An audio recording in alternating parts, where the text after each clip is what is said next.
सुनील, आज आप सुन रहे हैं एक पॉडकास्ट। मैं हूं सुनील और आज की कहानी का नाम है जब पहाड़ी ने आवाज दी। ये कहानी है नैना नाम की लड़की की, जो अपने गांव के उस हिस्से में पली बढ़ी थी जहां रातें लंबी और हवाएं बोलती थी। नैना के घर से दूर एक पुरानी पहाड़ी थी। लोग उसे आवाज वाली पहाड़ी कहते थे वहां की हवा में कुछ बात रहती है, कुछ अधूरा सा। नैना को बचपन से ज्यादा डर नहीं आया करता था। उसे तो बस खेतों की खुशबू और पहाड़ी पर उगने वाले जंगली फूलों की महक भाती थी। नैना के घर के हालात अच्छे नहीं थे। पिता बहुत पहले ही दुनिया छोड़ गए थे और माँ एक छोटी सी दुकान चलाकर घर का गुजर बसर करती थी। नैना पढ़ाई कर रही थी और सपना था कि शहर जाकर किसी बड़े स्कूल में टीचर बने। पर गांव की ज़रूरतें और घर की मजबूरियां उसे बार बार रोकती। एक दिन बाजार से लौटते वक्त नैना के हाथ एक पुरानी शीशी वाली बोतल लगी। जो ही उसने उसे उठाया, उसमें से एक हल्की सी खुशबू उठी जिसने उसका सारा मन मोह लिया।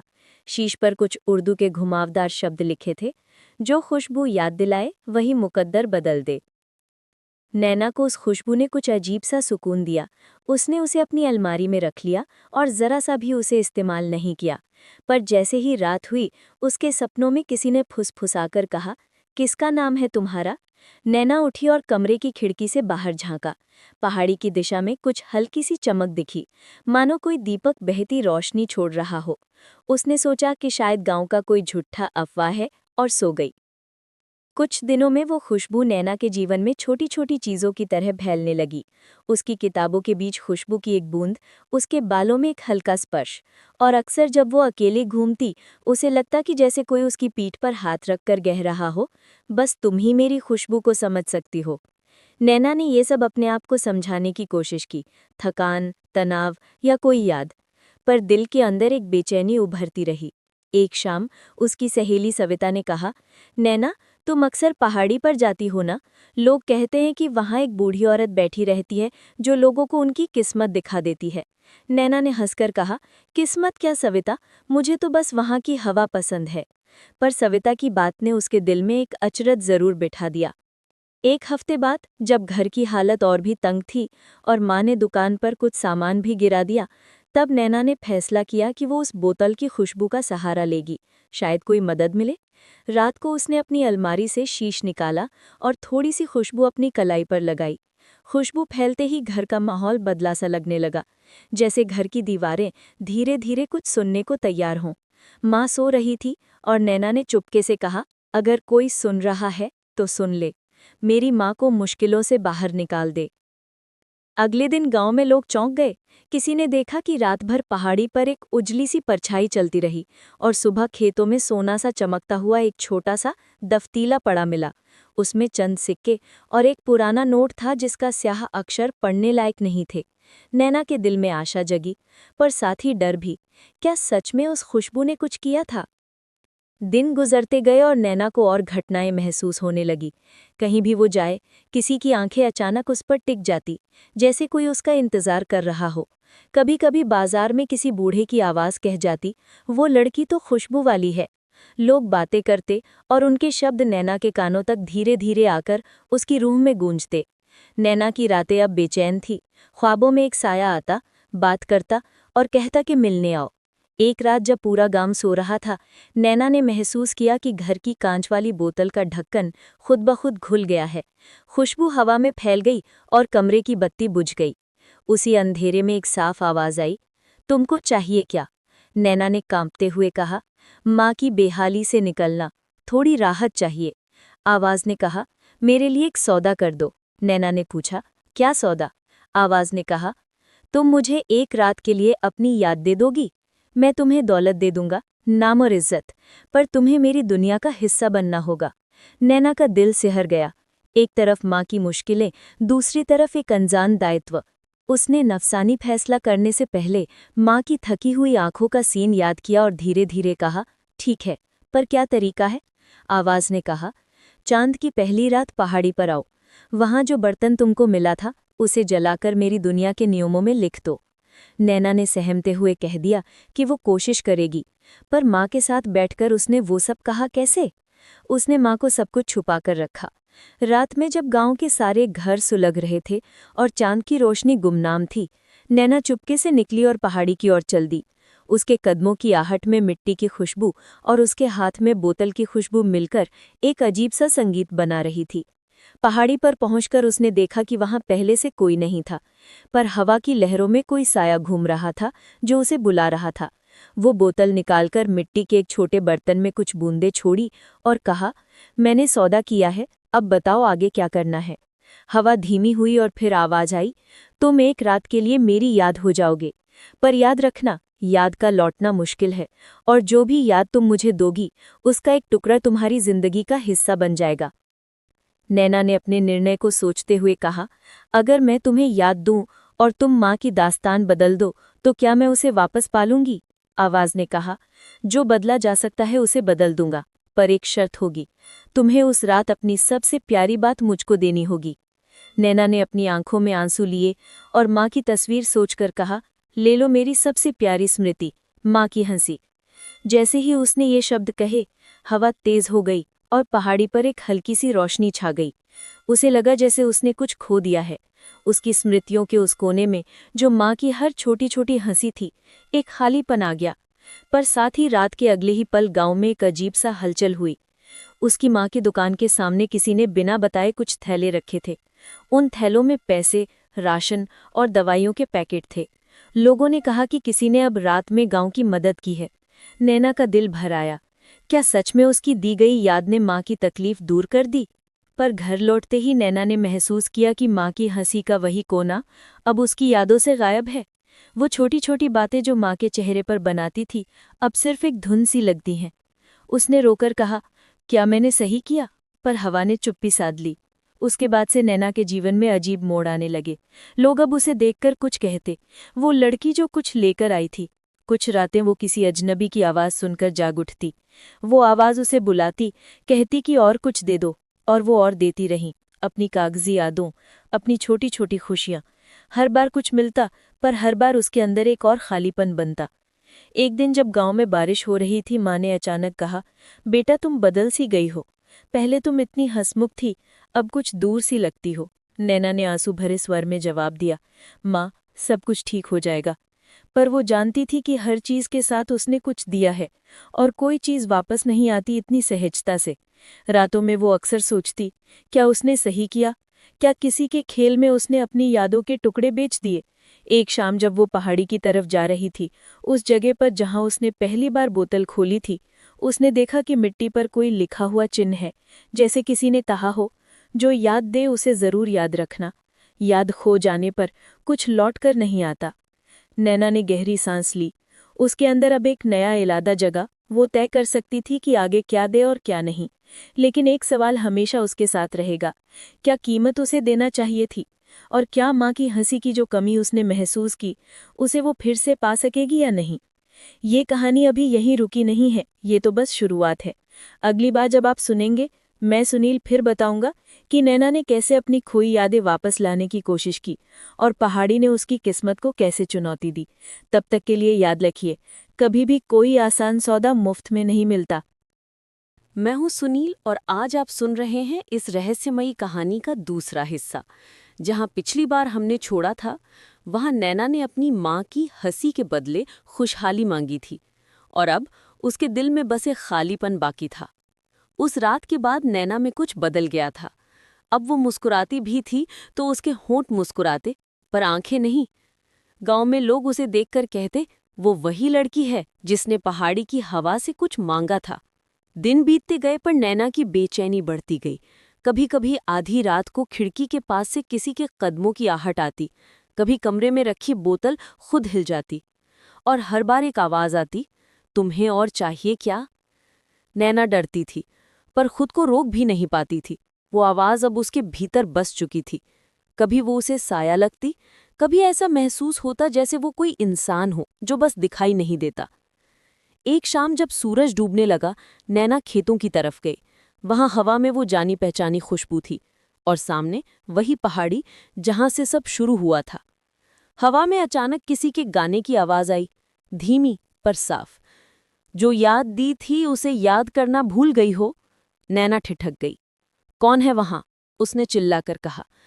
हवा रुकी नहीं, बस एक धुंध सी आकृति बन गई। एक औरत की परछाई, चेहरा नहीं दिख रहा था पर आवाज नर्म थी। उसने कहा, तुमने अपनी माँ की हंसी दी थी, अब्बू मेरी है, पर तुम उसे वापस पा सकती हो अगर हिम्मत है। नैना के आंखों में आंसू आ गए। कैसे? उसने पूछा। परछाई मुस्कुराई। पहाड़ी के नीचे जो झील है उसमें उतरकर देखो, वहां तुम्हारे सवालों के जवाब है और शायद तुम्हारी माँ की हंसी भी। रात को नैना अकेली निकल पड़ी। झील तक पहुंचने का रास्ता डरावना था।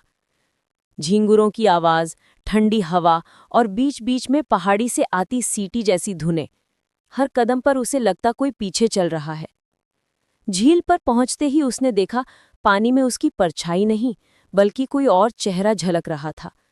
एक चेहरा जो उसी जैसा था, बस आंखें खाली थीं।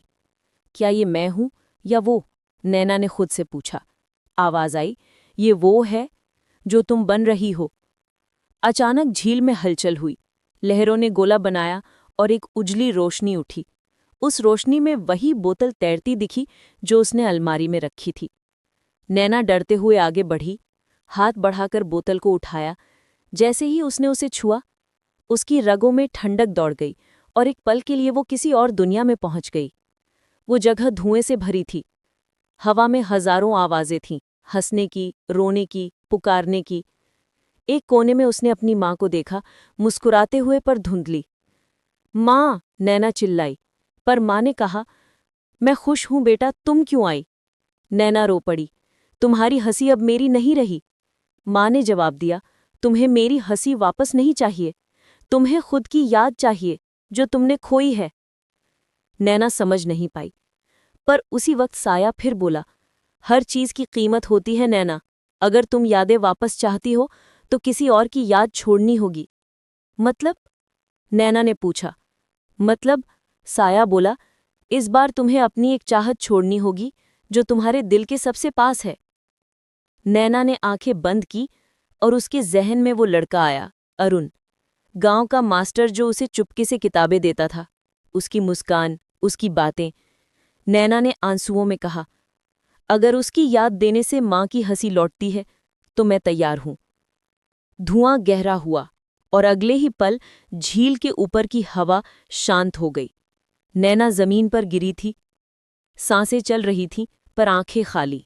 सुबह गांव वालों ने उसे वहीं पाया। माँ पास में थी, मुस्कुरा रही थी, पहली बार असली हंसी के साथ। पर नैना की आंखों में अब अरुण की कोई तस्वीर नहीं थी। वो सब भूल चुकी थी, बस एक खाली एहसास बाकी था। उसने आसमान की तरफ देखा, जहां धुंध में एक हल्की सी परछाई थी जो कह रही थी, हर हंसी की एक कीमत होती है। सुनील का समापन। तो दोस्तों, ये थी कहानी जब पहाड़ी ने आवाज दी, भाग दो। कभी कभी जो हम मांगते हैं वो हमें मिल तो जाता है पर बदले में कुछ छीन भी लेता है।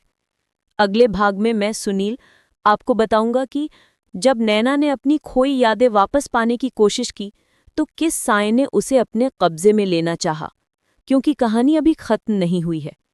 क्या मैं अब इसका तीसरा भाग भी लिख दूं, जहां नैना अपनी भूली हुई यादें वापस पाने की कोशिश करती है और पहाड़ी की रूह से उसका सीधा सामना होता है?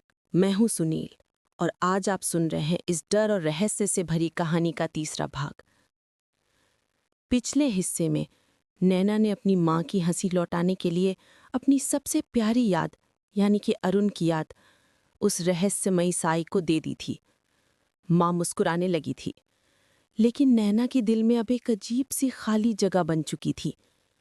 उसकी आंखों में अब वही चमक नहीं थी। कभी किताबों में डूबी रहने वाली नैना अब खामोश हो गई थी। गांव के लोग कहते, पहाड़ी वाली लड़की अब किसी और जैसी नहीं रही, और सच यही था, वो अब सच में किसी और जैसी हो चुकी थी। हर रात जब गांव सो जाता, नैना की खिड़की अपने आप खुल जाती थी। बाहर वही खुशबू, वही ठंडी हवा, और उस हवा में एक आवाज, धीमी, मीठी पर डरावनी, अब तू मुझे जानती है नैना, अब तेरी रूह मेरी है। नैना का दिल कांप उठता। वो आवाज अब सिर्फ उसके आसपास नहीं थी, वो उसके अंदर बोलती थी। वो जहां भी जाती उसके कानों में वही फुसफुसाहट गूंजती, यादें बदली जा सकती हैं लेकिन रूह नहीं। एक रात जब चांद पूरा था, नैना ने सपना देखा। वो पहाड़ी की चोटी पर खड़ी थी। नीचे से काले धुएं की लहरें उठ रही थीं और धुएं में वही चेहरा जो उसने झील में देखा था। वो साया हंस रहा था। साया बोला, तूने सब कुछ मुझे दिया, अब खुद को भी दे दे। तेरी रूह अधूरी है, उसे पूरी करने के लिए मुझे चाहिए तू। नैना चौंक कर उठी। उसके कमरे में कोई था। धीमे कदमों की आहट और दीवार पर किसी के हाथों की छाया, लंबी, अजीब, टेढ़ी। उसने कांपते हुए कहा, कौन है? पर जवाब नहीं आया। बस एक ठंडी हवा चली और अलमारी का दरवाज़ा खुल गया। अंदर वही बोतल रखी थी जो अब तक बंद थी, पर इस बार उसका ढक्कन अपने आप खुल चुका था। खुशबू नहीं थी, बस सड़ान थी। नैना को महसूस हुआ जैसे उस बोतल में कुछ मर चुका हो। और तभी दीवार पर उसकी परछाई हिली, पर उसने खुद कोई हरकत नहीं की थी। परछाई मुस्कुराई और बोली, मैं अब तेरे अंदर रहूंगी। नैना डर के मारे चीख पड़ी। माँ दौड़ी आई, पर जैसे ही कमरे में दाखिल हुई, बोतल अपने आप जमीन पर गिरकर टूट गई। उससे काले धुएं का एक बादल निकला और छत से टकरा कर फैल गया। माँ ने देखा, नैना की आंखें अब उसकी नहीं थी।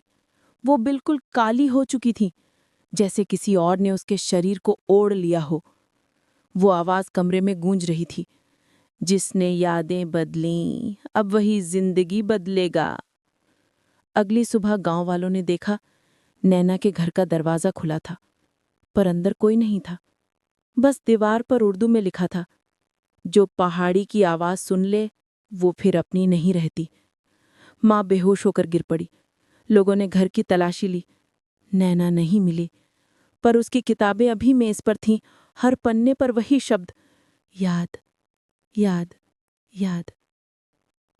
उस दिन के बाद से हर पूर्णिमा की रात को पहाड़ी पर कोई लड़की दिखाई देती है, सफ़ेद कपड़ों में, हाथ में टूटी हुई शीशी लिए, और आंखों में वो खालीपन जो किसी और की यादों से भरा है। लोग कहते हैं, अगर तुम उस रात पहाड़ी के करीब जाओ, तो वो लड़की तुमसे पूछती है, क्या तुम किसी को भूलना चाहते हो? और अगर तुमने हाँ कहा, तो अगले दिन तुम्हारी एक याद गायब होती है। मैं हूं सुनील, और ये थी जब पहाड़ी ने आवाज़ दी का तीसरा भाग। कभी कभी इंसान अपनी तकलीफ मिटाने के लिए इतना कुछ दे देता है कि खुद को ही खो बैठता है, और शायद पहाड़ी की आवाज़ उसी खालीपन को अपना घर बना लेती है। अगले भाग में मैं सुनील आपको बताऊंगा, क्या वो लड़की सच में मर गई थी, या अब वो हर किसी की यादों में जीती है। रात थी ठंडी, इतनी ठंडी कि सांस भी धुंध में बदल रही थी। मैं हूं सुनील, और आज यह है उस आवाज़ का अंतिम सफ़र। कहते हैं, हर रूह अपनी जगह छोड़ती नहीं, वो बस ठिकाना बदलती है। नैना की रूह अब हवेली में नहीं थी, वो चली गई थी चौसा घाट, जहां पानी में हर परछाई कभी ना कभी किसी की कहानी कहती है। मैं अकेला था, हाथ में एक लालटेन, और मन में बस एक सवाल, क्या वो रूह अब भी वहीं है? हवा में फिर वही महक थी, गुलाब की, मगर सड़ी हुई। हर झोंके के साथ जैसे कोई कह रहा हो, वक्त खत्म नहीं हुआ, बस थम गया है। मैं घाट के आखिरी पत्थर तक पहुंचा और देखा, पानी में एक चेहरा, नैना का। पर वो मुस्कुरा नहीं रही थी इस बार, वो देख रही थी सीधे मेरी आंखों में। फिर पानी की लहरें उठीं, और उस चेहरे के साथ एक आवाज़ आई, सुनील, तू तो आया था, पर अब लौटेगा नहीं। मेरे पैरों के नीचे की जमीन फिसल गई। हवा जैसे किसी के हाथों से खींच ली गई हो। टॉर्च अपने आप बुझ गई, और अंधेरे में किसी ने मेरे कंधे को छुआ, ठंडा, बर्फ जैसा ठंडा। मैंने नज़र ऊपर उठाई। नैना सामने थी। अब वो मुस्कुरा रही थी, और फिर धीरे धीरे धुंध में खो गई। बस पानी रह गया, और वो दिया जो अपने आप जल उठा था। उसकी लौ कांप रही थी, जैसे आखिरी सांसें हों किसी की। मैं समझ गया, हर रूह की एक अधूरी चाह होती है, और जब तक वो पूरी ना हो वो लौटती रहती है। वो आवाज़ आज भी चौसा घाट पे सुनी जा सकती है। बस हवा चलनी चाहिए और कोई सुनने वाला होना चाहिए।